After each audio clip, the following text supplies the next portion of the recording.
Friends, આજે વાત કરીએ નેગેટિવિટીની. કારણ કે જ્યાં ગ્રોથ હોય ને ત્યાં ક્વેશ્ચન્સ પણ આવે, ઓપિનિયન્સ પણ આવે. જ્યારે તમે કંઈ ન્યૂ સ્ટાર્ટ કરો ત્યારે બધા ક્લેપ્સ નથી કરતા. કોઈ ઇગ્નોર કરે, કોઈ ડાઉટ કરે, કોઈ કે આ બધું કરવાથી શું થાય.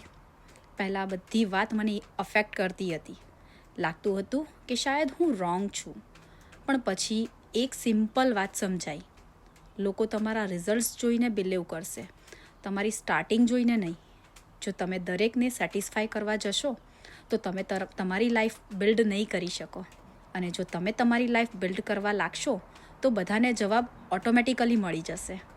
હું નેગેટિવ વાતોને સ્ટોપ કરવા ટ્રાય નથી કરતી. હું બસ મારા ફોકસને સ્ટ્રોંગ બનાવું છું.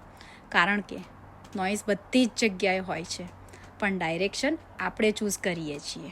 સો ફ્રેન્ડ્સ, જો તમે કંઈ ન્યૂ સ્ટાર્ટ કરી રહ્યા છો તો યાદ રાખજો, પ્રોગ્રેસ કરતાં લોકોને ક્રિટિસિઝમ મળે છે.